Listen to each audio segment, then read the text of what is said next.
Hey, thank you for joining me. I stopped at my comic shop, my local shop just yesterday, and they had a really good surprise for me in there, in my holds. I got these 3 issues of Grendel, Devil's Crucible, Defiance. And I had long since lost faith in this local comic shop of mine to get me anything that I've ever supposed to have in their hold. They had some kind of business problems and personal business ownership problems or whatever the hell was going on. And I stopped getting stuff in my holds and it started pissing me off. And so, I don't know, 2 months ago or so, I went in there to close up all my holds and just say, just fucking stop. I'm going to stop coming here. You don't need my business. You won't get me my comics. I don't need to get these from you guys. I can get them elsewhere. I can just order these things. I don't need the shop. I wanted to support the local shop, but the person there was in charge, was the owner, and they said, you know what, we're sorry, we've had a lot of problems, but we're getting everything straightened out. I can fix this. I'm like, all right, we'll give it another shot. And so I walk in there because I told them I wanted this series.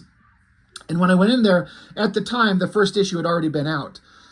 And they're like, well, I will get you them. Just give me an opportunity, And I'm like, okay. So, I don't go in there weekly. There's not enough comics out there that's coming out that I need it on a weekly basis like I used to when I was younger. So, 2 months later, I stroll in there. They got the first 3 issues. It's a 4-issue series. The first 3 are there. I am a huge fan of Matt Wagner and the Grendel series, specifically this iteration of the character, Grendel Prime. I have done a couple videos on the Grendel series, and it is a character and a concept that requires a lot of explanation to understand, because it's not just one person, it's not one being. It is a persona that started with one man, one character, Hunter Rose, and that character in and of itself is a very interesting, one of the most interesting comic book characters out there. It's on the level of any single creator-owned character out there, not like a corporate character like Spider-Man or Superman, but like a single creator who owns a character and singularly gets to decide the fate of this character. Kind of like Mike Mignola with Hellboy. It's very, very similar, where it's like, here's a guy who's a great artist, a great writer, comes up with his own creation, has a singular vision, and takes it where he wants it to go. And it's incredibly interesting, in my opinion. And then the worlds that this Grendel creature, the way that this concept has gone into comics, into stories, into the future, it's wild. I've done several videos on the Hunter Rose character. You can go back and find them, but the Hunter Rose guy basically was a guy from the 80s, incredibly brilliant, kind of sadistic, became what's the word? Not a mob boss, but like a criminal overlord of the city. He's hyper intelligent, incredibly deadly. And his first story, I also recently did the remastered book of the Hunter Rose Grendel tale, where Matt Wagner essentially redrew his entire original series of the Hunter Rose Grendel. Redrew the whole thing, added new pages, and it's a beautiful work. There's the whole video on it. It's amazing. Go check it out. But the concept of Grendel, for those who don't know, is that the persona, the mask, the design, and this being of extreme violence and intelligence going into a world. And the whole concept is about the nature of violence, I believe, is how Matt Wagner kind of explains it. But the persona becomes a costume and a design and almost like a uniform that multiple people wear through centuries. The stories proceeded way into the future, where the world became this hellish Mad Max kind of apocalyptic future, and all kinds of different versions of characters through centuries. War, the mask, variations of it, bore the name Grendel way into the future, until this warrior guy. I have some of the books and I haven't read them in their entirety, so I'm not entirely certain on exactly how this character exactly came into being, but I've got a pretty good idea. He was a human guy that got started to being turned into an android robot warrior, like a RoboCop in a way. And he gets changed more and more over time into be mostly machine, but still very, very much partially human. Very, very little, but it's still in there. This big, huge, strong, unbeatable, emotionless, soulless, but intelligent machine that follows the orders of the Grendel Khans, they call them, who are like the kings of the realm, way into this horrible future that he comes from. It's a really interesting concept. My introduction to Grendel Prime was when Matt Wagner did a crossover with Batman. It was the second crossover with Batman. We did one where Batman met Hunter Rose, the original Grendel. And then some years later, Batman ran into this version of Grendel. Now, I didn't know that this guy had already existed in comics, but that Batman Grendel crossover, of which there is a video of it, and I love it. It is so good. Batman going up against this guy, it's crazy good. And the connection that they made from the original stories before the crossover with Batman is in the future. Grendel Prime here, he had this, I can't remember if it was given to him as instruction or he come to it on his own, but he basically wanted to contact the soul of Hunter Rose in the afterlife. So he created this device. He welded up the energy from inside of him, like this nuclear power that he contains inside of him, a giant flash of light, and he disappears. And all the characters around him were like, well, where did he go? These were in the original Grendel comics. And then in the comics, I think it was years later, another bright flash of light, and Grendel Prime reappears, damaged, missing body parts, malfunctioning, but jumps on like a speeder bike and zips off into the wastelands, never to be seen again.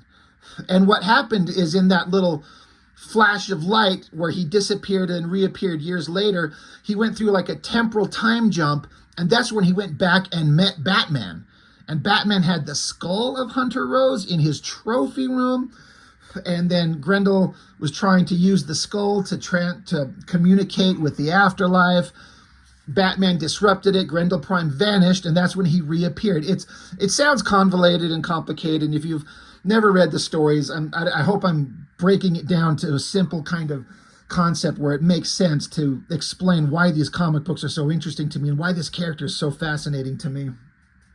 So he met Batman, ended up back into the future, mostly destroyed, but then, like I said, disappears into the wastelands, never to be seen again. And as far as I understand it, the next time he shows up, I didn't even know this existed. Like last year, about a year ago, I was with my boys walking through a mall. We came across this hobby shop. They got a big wall of comics and collections, and I ran across this. I was like, what the fuck? And it's a whole like graphic novel. I think it's an 8-issue series. I had no idea it existed. And I was like thrilled that it existed and pissed I didn't know about it. But it's also kind of fine because when I found out about it, I get to read the whole thing. Power off. Sorry, the speakers just turned off again. And so I have done a video on this where the Grendel Prime, he has repaired himself, made himself whole, and in this horrible future that he exists in, centuries into our future, because the Hunter Rose stories started in the 1980s. It starts out with this great big spaceship traversing space and time. There's Grendel Prime on it with a little computer helper on some alien world. You're like, what the fuck? How did he get here? Well, it goes a flashback to the horrible world that they live in. Society, people, humans are attacking the Grendel Tower, the ruling tower, and the ruling Grendel Khan, Juno II, gives Grendel Prime instructions. We need you to take this spaceship that we created. We need you to traverse into space and locate a habitable planet for humanity to relocate to, because we are not going to survive on this planet. This planet's time is over. It's done. And Grendel Prime, he doesn't care about humanity. He has no interest in the future or in the destiny of mankind, but he is honor-bound, sworn, an oath to follow the Grendel Khan's instructions. So he is required to do this. So he's like, I don't give a fuck about humanity, but you're ordering me to, so I will go. So they connect him up with this little robot helper to pilot the ship. And then this whole book is him traveling to different worlds, trying to find a suitable planet to return to Earth, and like humanity can relocate to this world because Earth is going to be done for. So it goes on, and he meets all these weird alien creatures and alien societies, and the whole point is he's supposed to be an ambassador of humanity, and he's ordered to avoid conflict where possible. Grendel Prime is nothing but an instrument of violence, but he's also this kind of presumably immortal, unaging cyborg machine that can travel the distance, follow his instructions, and not worry about emotional conditions and considerations that humanity needs. So he can survive the trip, but they send this violent robot thing who tries to avoid conflict, but definitely is not able to. So he goes to different worlds, runs into horrible societies that don't want anything to do with him. He has grave misunderstandings, screws up everything, so then he travels from one place to another with his little computer helper, just running into obstacle after obstacle on these different planets. There's a desert world, there's a tropical world, there's an ice world, there's a hyper-technologically advanced world. This is, for anybody who's interested, like a brief recap of how he became who he is. He was a human guy, and then they kept replacing his parts with mechanical components over and over and over till, as we found out in the Batman-Grendel crossover, Batman defeated him for a minute, disassembled his robot body, and he's nothing but a brain and eyeballs and I think a spinal cord. And that's all that's left of the human part. And Batman disassembled him. But Grendel was able to reassemble himself and start some shit. So this whole series was awesome. And then after traversing space for years, this series takes into consideration years and years of time of traveling because of time dilation and distortion, things like that. It ends with Grendel coming across this spacefaring intergalactic mega society, kind of like a federation of planets, so to speak, of peaceful worlds living together relatively peacefully, it seems. And they're like, oh, he's a violent machine from that backwater world Earth. He doesn't understand. He is not worthy of joining our society, nor is Earth. So here you can see they kind of do a scan, these hyper-advanced beings. Grendel tries to fight them, but they're able to stop him with like a snap of their fingers, and they kind of look into his body, and literally eyes and a brain are the only human components left. So they're like, you cannot be part of us. We are going to exclude you. There is a hopeful future out there for humanity, but Earth is not worthy. You guys live on a hellhole, and you're a perfect example of the product of the hellhole of that society. You need to go away. So they return him to Earth. I mean, he tries to fight him. He's like, whatever, fuck you, I'm going to fight him. And then they just stop him, and it's no big deal. But they return him, they allow him to return to Earth. His little robotic sidekick, this little floating robotic head, who has become his close companion, decides to stay with the other society because he's allowed to. I think it's a she, actually. But little robot companion can stay, but Grendel is allowed to return to his ship and return to Earth where he needs to stay. So it says here he's returning to Earth, but even at space warp, basically 500 years have elapsed from the time that he left, from the beginning of the book to when he was given his instructions from, his ruler. 500 years have passed. So I was like, holy shit, what a jump in time. That makes Earth a completely new world to visit. What is going to be going on in this Earth? So he approaches Earth. He's able to scan it that the population is drastically reduced. There's very, very little energy use. The population is a fraction of its former total. And so he's not allowed to bring the ship down and land it on the planet. So he has to basically jump from orbit, leaving his ship in orbit until humanity can reclaim its use sometime in the future. So he just parachutes, lands in the water, trudges along the bottom, and emerges from the ocean. And this concept is something that, I don't know, as dumb as it kind of sounds, the concept of like traveling through space and having to crash land on some alien world and see what the hell is down there is such a fun, interesting concept to me. I mean, it's like the Transformers, the original animated show, both Autobots and Decepticons fell from space onto Earth. The subsequent Beast Wars show kind of did the same thing. I just watched the movie Enemy Mine from the 80s. They did the same thing. Two single warriors from warring races crashed on some alien planet and they have to survive. I love that concept. And that's what Grendel Prime is essentially doing. He's returning. It's Earth, but it's 5 centuries later. What the hell is Earth going to be like? Comes along, and then there's just rotting corpses and a sign that says reward for anyone bearing the name or likeness of Grendel. Like anyone looking like a Grendel 5 centuries later is subject to immediate death. And then there are people with kind of similar masks strung up dead. This is the world he's returned to. Where do we go from here? I was like, holy shit, what a wild adventure this was. So that is where we pick up here. And so Matt Wagner has said in his, talking about this, he has 3 stories to tell, and each story will be a limited series of 4 issues each. So this is the first of 3 stories, and this is the 3 of the 4 books. So I hope that makes sense. So it's Devil's Crucible. All of these stories are called Devil's Crucible, but then this one is called Defiance, and then there's a middle one and an end one that are going to be some other title.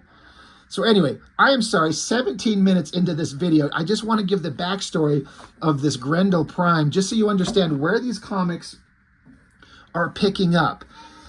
I love this shot, headshot, wearing like the hood, something dripping over his face. So now we pick up right from where we left off in the other one. Created, written, and drawn by Matt Wagner and colors by Brennan Wagner. It's his son. I think I was talking about that in the previous story book when I did that review. What a fun idea, because Matt Wagner is an older guy. I'm going to say he's in his 60s, but he's got his son who grew up to be an artist and is now coloring his work. So you get to work with your kid. To me, that sounds like magical, for real. Anyway, so the story starts out. Now it's narrated by Grendel Prime. Nearly 500 years have elapsed since I last walked the earth. It is not the same world I left behind. Her once mighty cities now lie in ruin, abandoned and overgrown. The humanity that had flourished, fought, and danced across its surface are now almost nowhere to be found. I have returned to desolation. My expedition into space in search of a safe haven for mankind's future proved to be fruitless. Now I have no mission. So he's like, I've got nothing that I'm directed to do. So what does he do? So he discovers that anyone bearing the name or likeness of Grendel, dead or alive, by order of the Necro Lord. So he spent some time scavenging equipment and garments. He's got a sword. He's got a pack. He's got a gun, a cloak. He just kind of found things to kind of hide himself and prepare himself as best he can until he can figure out what to do. And there's all these skulls, and the Grendel skull, or the skulls have the Grendel mask design carved into them, so as if to have no question about who they were. That Grendels are to be, killed instantly. So he travels around, runs across no one, except there are these structures, these very hyper-advanced structures. He says there are amongst the the urban ruins are these immense hive-like enclaves. They offer no glimpse of any inside activity, but are the only examples of electrical power I've seen anywhere. Heavily fortified with force shield barriers and effectively sealed off from the outside world. I assume these are the domains for the apparently autocratic necro lords. So he's like, all right, piecing together what's going on. The world's in ruins, but there are these structures that are hyper advanced and can't see what's going on inside of them. That's fine. Little drone things show up and they say, you are trespassing. If you would like to petition for sanctuary servitude, follow us to an entry point where we will process your request. Otherwise, get lost or you'll be fired upon. Cooperation is mandatory. So he just puts up his hands, walks away quietly, you know, not trying to start some shit. And so he wanders around. The waterways are high levels of mercury and heavy metals. Like the ground is poisoned. The air is horrible. It's just a poisoned planet. He occasionally runs across humans, but they instantly point their weapons, trying to keep people at a distance. So he just maintains his distance. He finds a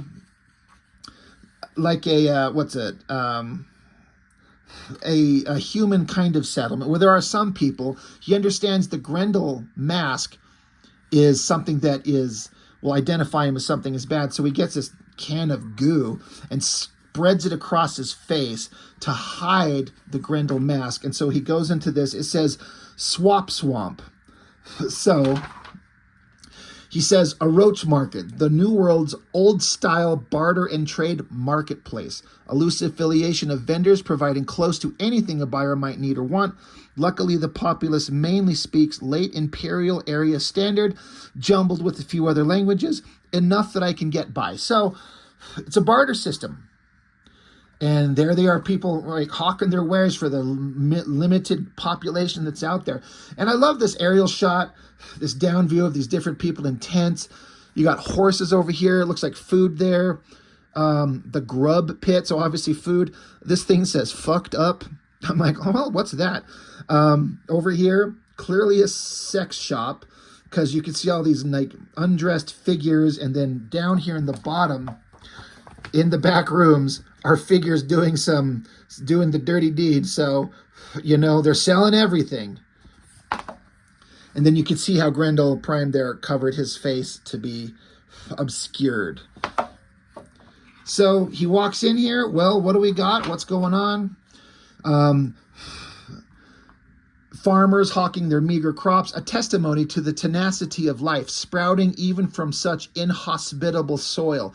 So this guy's selling. He's like, carrots, cabbages, tasty and nutritious, and guaranteed only the lowest level contaminants. So that was interesting.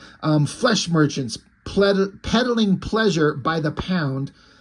And so then there's all these like half undressed or mostly undressed guys. I mean, look at this. Look, Matt Wagner, look at what he's showing there. They are selling their wares. Look at that. That's hilarious. And then there's like a lady boy right there. Distilleries offering numbing reprieve from the bleak reality. That's the basically the alcohol shop. The place is called Fucked Up. And so it's also good for degreasing engines. Weapons and armaments. And then there's a place, it's selling technological stuff, gears and shit.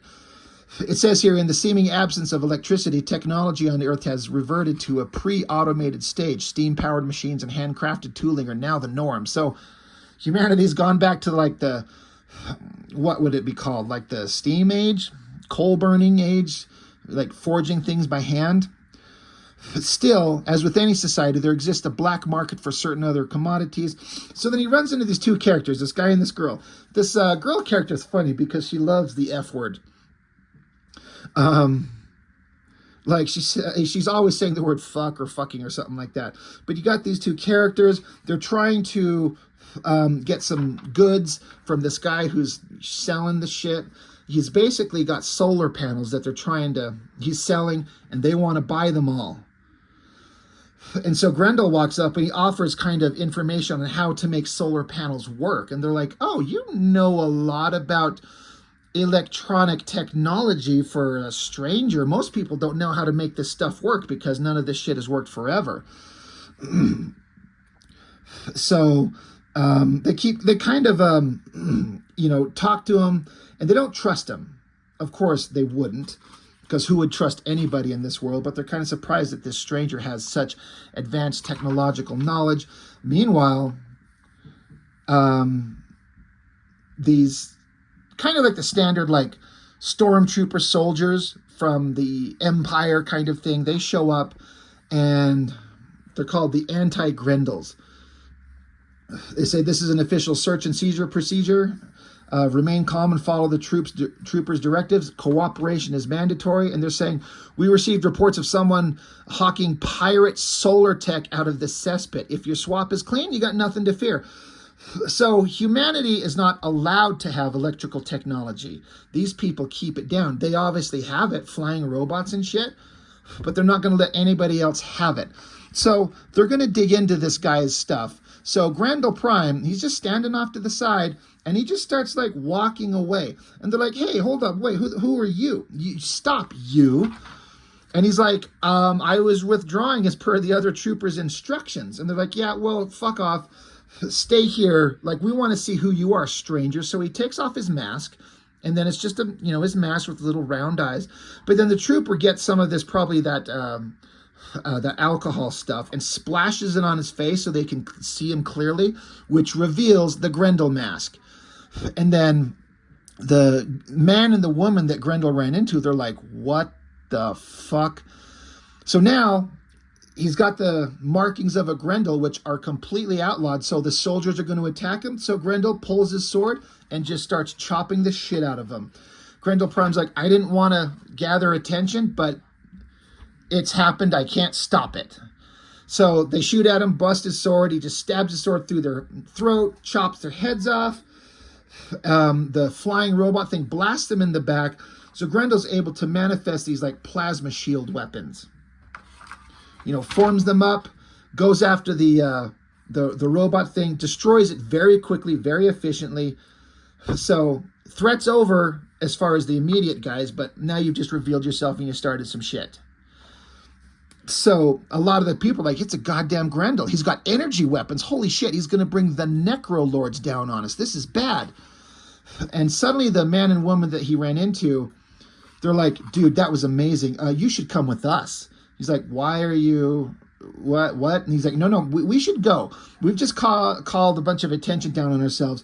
We've got to go, if for no other reason than to protect the innocent people in the marketplace. They could be bystanders in the violence that follows if we don't go. So Grendel Prime's like, fine, let's go.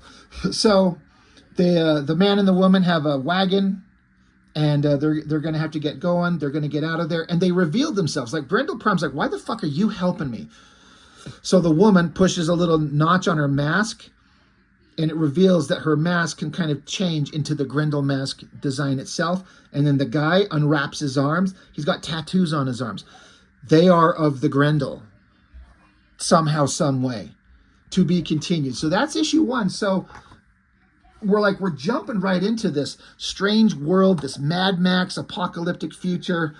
And we're just jumping into the craziness of it. Issue 2, back in those citadels, those futuristic places that Grendel ran into, they're getting video feed of a Grendel who ripped apart some of their soldiers. And they're like, so this agitator wore full Grendel regalia. They took him out really fast. And they're saying, I don't know how it is possible or the explanation for his centuries of exile, but somehow he has returned. So these creatures, whoever they are, these beings inside this futuristic building with all the electricity and power, the overlords of the planet, the Necro Lords, they know who he is. And they got little pointy teeth. I wonder what that could be. So now we get to have the part of the story where Grendel Prime gets to interact with this man and the woman that they, the guy's name is Hari and the girl is named Ptolemy. Hari and Ptolemy. So now Grendel gets to kind of like get some backstory. I'm like, what the hell has happened? They're asking him like, dude, you can get in the wagon and you don't have to walk. They don't know that he's a robot. He's just a human as far as they know. And he's like, I am heavier than I appear. And they're like, yeah, that's fine, but our destination is days away. He's like, I'll be fine. Don't worry about it. How about you tell me about what you're doing? What's going on in this world? So they're like, well, okay, well, we can give you some explanation. But to protect themselves, they've created this floating drone that will provide a cloaking shield to hide them from the Necrolord's scanning devices and technology, so they can continue about their way hidden. And so then the guy, Hari, explains the history. He's like, Grendel's like, who are the Necrolords? And Hari's like, well, I mean, surely a war of your caliber doesn't require an elementary history lesson. And Grendel says, assume I do. What came after the reign of Juno II? So he basically explains like after the imperial capital fell, civilization lay fractured beyond repair. Various usurpers tried to claim the imperial seat, but their efforts were futile. The great sprawling migration saw populations fleeing urban centers en masse, leading to decades of starvation, disease, genocide. Eventually, people lay blame for the society's downfall on the Grendels. And so they show these different Grendel people masked, but as they progress down, they become more and more rotted corpses into just nothing but skulls, showing like the decline of the clan of the Grendel, into where they're like strung up. And then they say, once the world's honored elite, now they were vilified, hunted, and purged. And from out of this rancorous turmoil, the vampire plague reemerged. Now, I think in previous Grendel stories, vampires were part of the storyline. If they are, I haven't read those, but I believe that sounds familiar, like that was in the past. They were suppressed big time, but now with no Grendels in the fall of society, the vampire scourge reappeared. And then they bring up a concept that is something that I don't know if it's ever been really addressed in a big way in vampire movies. I'm sure it has. But basically, they, in their feeding frenzy, they basically almost wiped out all of humanity. But if vampires do that, they have nothing to feed on, so they will die out. So suddenly the vampires, when their food sources ran scarce, the parasitic fiends turned on each other. The vampire wars lasted for over a century. A truce was declared, and they united to rule over all as the Necrolords. They codified the ban on all Grendel activity as well as a strict embargo on solar energy use. They maintained power via enforcement by their ranks of anti-Grendel terror troops and the sinister allure of their decadent cathedrals, I think they call them here. So he's like, what? Those are the hive enclaves I've seen? Basically what they say is that as a human, you can go to those places. Any human is welcome to become a guest of these citadels, enjoying a never-ending orgy of high-tech comfort and revelry. There's only one catch. They are fodder for the vampires. You're only rarely killed, but you can live like a pharaoh, but only with the routine rape of those two-legged leeches sinking their fucking fangs into their slimy flesh whenever they want. So basically, the vampires come up with the concept to keep humanity alive, to keep themselves fed. And they're like, the outside world is horrible, but you can come live in amazing comfort. The only catch is we get to feed on your blood whenever we want, but we'll keep you alive. Like they're not going to drain you to death. So the vampires had to come up with the concept to drain blood to sustain themselves, but keep humanity alive. So it makes sense. Like, yeah, the vampire concept has to have some kind of logical conclusion. They can't just wipe out the planet. So Grendel's like, well, that sucks. And the humans are saying, yeah, it sucks, but it's a fair trade-off. Life out here in the world is fucking horrible. Constant despair, distrust. So the trade-off sometimes might be worth it. So they keep going on. There's a drone flying around that's trying to scan for them, but their own drone is protecting them, keeping them cloaked. Meanwhile, they look down into this valley and they've got some company. It's basically like a roving Mad Max gang of like human scumball on like floating technological speeder bikes. And Grendel's like, I thought technology was forbidden. And so the humans are saying the main prohibition is solar technology. These vehicles run on ethanol fermented from various grains, and the hover function is geomagnetic. The Necrolords afford leeway to people who hunt down Grendels. So these aren't anti-Grendel troopers, far less sophisticated, but very deadly. So they're basically kind of given a pass. Oh my God, excuse me. I knew the instant I saw these floating, like hover bikes. I'm like, yeah, Grendel Prime's going to get one of these fucking things. He absolutely is. But they're very dangerous. Roving gangs given permission to hunt Grendels. Well, that's the worst thing these guys can run into. But I'm sitting here thinking they're just humans. As I read the book, I'm like, oh, I know where this is going. Grendel Prime can fucking slaughter these things instantly. So the human and the girl are trying to like, well, how do we get out of here? We could set up an explosion. We could block off the valley. We could hide. How do we get out of this? Grendel Prime's like, well, they're only after me. So I'll be a distraction. You guys can escape.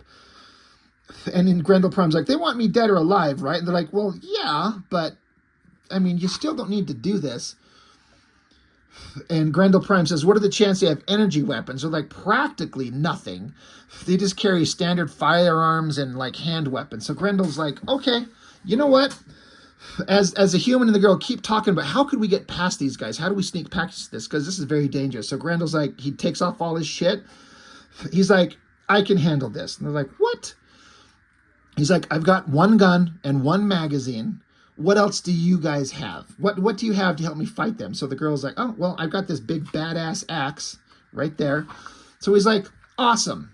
So then Grendel extends these spines out of his back, which has been seen from the character before. It basically creates an anti-gravity function where he can kind of like float. So he kicks himself into the air and down with the roving biker gang. They're stopping. They're jumping off their bikes. Like, we need a break. And so here's the leader. And Matt Wagner does some funny shit. He's saying to his team here, he's like, set up perimeter spotters and keep watch for any sign. In the meantime, unchain that bitch boy and fetch him here to give me a slurp. I'm like, what? So the other guy's like, heads up, drag that little cocksucker front and center. So then over here in this panel, that's exactly what's going on. He's like, he needed a break and he's getting some love. I'm like, wow, this is good times. But they see something dropping out of the sky. Boom, Grendel Prime just drops right in the middle of them. And they all like, holy shit, that's him. That's the Grendel. Get him. So Grendel Prime, with his one gun and the limited ammo that he's got, being a robotic machine, just pow, pow, pow, pow, pow. Just each shot kills one of each of them. Takes him out real quick. Axe starts chopping heads. Gets out his shield, deflecting it, and just slaughters all these people. And I'm sitting here thinking, you know what? Of course he would. He'd take them all out, and now you just gave yourself access to a bunch of supplies. Now you've got weapons, guns, hover bikes, fuel. This is actually a good thing if you've got Grendel Prime on your team. And the humans are looking on like, holy shit, look at him go. So he slaughters the hell out of them, throws all their bodies onto a pile. He said, and they're like, well, we should siphon the fuel out of the cycles and burn the corpses. It'll confuse any pursuers. And then they're like, all right. So Grendel hops on one of the floating bikes. Now he's got a fucking badass hover hog, right? He takes off. And so now they're sitting around and they're like, dude, what the hell are you? Like, you're a Grendel, but you are not afraid of anything. You're a badass. And he's like, yeah, I've been out of touch for a long time. And you've got crazy advanced weapons, the humans are saying. So Grendel Prime's like, yeah, I know. I can generate ion weapons and solar power from the sun and those spines on their back. He's like, yeah, by increasing or decreasing the capacitor flow, I can achieve anti-gravity motion. It's not full flight propulsion, more like levitational glider function. So I'm like, all right. We're explaining who or what he is. Meanwhile, while they're kind of getting to know each other, in the distance, we got some vampire creatures, very clearly male or female. Boy, you can tell. So that's issue 2. I'm on board. I'm digging it. I'm having fun with this wild, horrible world we're living in. Issue 3, again, issue 3 of 4. So as soon as I get issue 4, I'll finish it up. But they keep talking, and the human guy, Hari, he's like, I'm aware of ancient stories. You are the Grendel Prime, the guy of legend that we've heard about. And Grendel Prime's like, God, after centuries of absence, I hope the world would have forgotten about me. But no, he is very much known. So they kind of, it's like, we kind of know about your history, your past, but he's basically like, I don't want to say like a god to these guys, but in a way it's kind of similar. Like they're bowing to him. He's like, you know, Ptolemy, don't, I'm no lord, I'm no different from you, a Grendel sworn to uphold the tenets of our code. It is I who should be honored to serve at your side. Meanwhile, gross vampire creatures jump down and attack, slashing at Grendel, but he's very much protected. They attack the girl. One of the vampires tries to bite Grendel. Of course, it snaps his teeth out because that's not going to hurt him. The girl's attacking the vampire woman over here. So the vampire slashes at her side, like a very bad, you know, gash. Grendel comes along, takes a burning stick and just shoves it through the vampire guy's chest. Boom. Or no, I'm sorry, the girl takes a burning stick, shoves it through the vampire's eye. Grendel just puts his hand through the guy's chest. Basically takes out the vampires pretty quickly. And then the human guy, he gets a some kind of a UV weapon, like an ultraviolet weapon, activates it, burns the vampire's face. So now they're all done. They're down. And they're basically vampires that are not part of the clans in the towers. They're just like random vampires that traverse the world, that were probably humans that turned into vampires, and humans kept them because they were former loved ones, but then the vampires themselves get away. They're just these gross kind of random wild vampires is what they are. Meanwhile, the girl, she got a very, very bad wound, so Grendel helps use medicine to heal her up, bandage her up. They drug her, uses his energy powers to like cauterize her wounds. You know, it's a bad wound, but she's going to survive, and Grendel helps keep her alive. Meanwhile, this was the fucked up scene of the book. This is the thing that made me go, holy shit, this is crazy. We're with one of the big giant buildings that the vampires live in.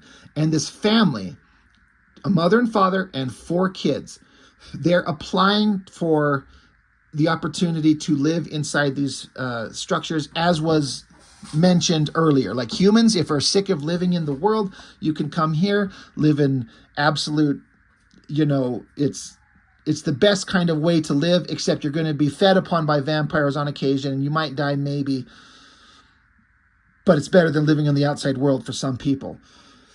So this person who's, I don't know if it's the person who's in charge, but the person they're speaking to, this person, this man, woman, I don't know, saying, you're aware of the provisos to your, basically, you understand what's required for you to stay here. And the father's like, yes, we know the requirements are severe, but we can no longer survive on the outside. My family is destitute.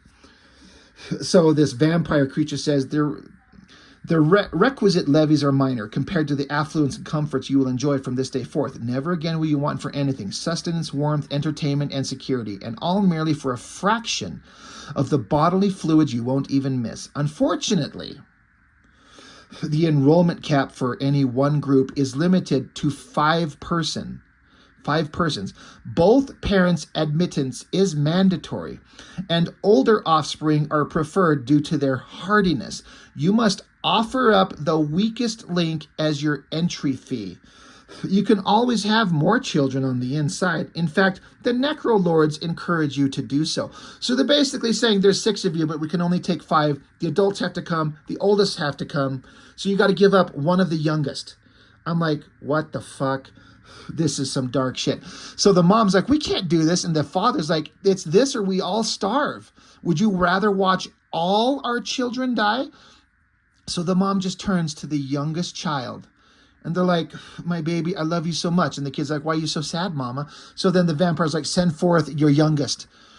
And the mom's like, Mama's not sad, sweetie. And she starts crying. I need you to walk over there. You see the pretty lights over here? And the kid's walking over like, here, Mama? And they're like, yeah, baby. And then there's a vampire creature saying, so small and succulent. Have no fear, child. Give me your hand. The kid's like, Mama? So the vampire's taking it. And then the vampire just picks it up and violently starts draining its blood. The kid is screaming, Mama, it hurts so bad. The parents are watching this happen, shocked in horror. And the vampire who's draining it says, silence, cattle. This is the price you pay for breeding like rats in a world that can't sustain you. So it just lifts up the kid and lets its blood drain into its mouth and then drops its dead body on the ground. And then the leader of the vampire things is saying, your petition is accepted. Welcome as new citizens.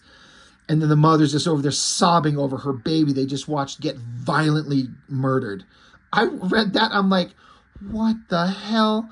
I've never seen a comic where they just take and have a child violently murdered in front of their parents. What a horrible, genius concept for this nightmare world that the Grendel world lives in. Meanwhile, the humans and Grendel Prime keep discussing like the history of where he's been. He's like, I've been gone for nearly 5 centuries. I was given a crusade where I ultimately failed what I was sent to do 5 centuries ago, which is the story in this book, The Devil's Odyssey, where he was off-world. And yeah, Grendel's like, I barely recognize this world, yet it's also all too familiar, a horrible future where humanity is just this violent monster kind of society. He's like, it's not anything I remember, but it's also very similar. So they keep going, and they're arriving to this human, the man and woman's base of operations, where they live. So they traveled here, and it's a former Grendel palace, it says. And so they traveled inside there, the underground. They go to the underground area, and it's they're like, this place is actually pretty well defended. We're actually kind of safe here. So we can drop off our vehicles and stuff like that here. We don't need to worry about anybody stealing them. We're actually safe. So then Grendel, he walks over to the wall and rips off some piping to create a crutch for the girl to walk upon. And they go down into lower levels of this place, deep levels, kind of explaining like, this is where we live. It's kind of genetically coded to us to open up, so you won't be able to come in because you don't have blood, because it tests your blood to let entry in, but he's able to let them in. Go down an elevator, and then they run into this, whatever this creature is. I don't know if this is someone or something I'm supposed to identify, but they're like, oh, you've come back. Who's your big friend? And it ends there. And these are the remaining society of the Grendel concept. And so there's one more issue to go for the initial storyline, the initial 4-issue storyline of the Devil's Crucible, the Defiance portion. So issue 4 will come out, and then there will be 2 more 4-issue miniseries to kind of wrap up whatever the hell Grendel Prime is going to run into. There's some fan art, some really great stuff going on here with this fan art stuff. Kind of makes me want to submit some fan art. But that is the current story. So again, I didn't expect this thing to go quite so long, but when I have to explain everything in detail, because I love the kind of the backstory of the Grendel concept. And this Grendel Prime guy, I don't know why he's so fascinating to me. He's not a hero, but nor is he exactly a villain. He's just this super powerful, emotionless, soulless monster that can do good, but he's not a hero, but he's not a villain. He just is wandering through this horrible world that exists and just trying to find his way through and how he can survive and what is he going to make his existence? What is the point of his existence going to be? I find it profoundly interesting.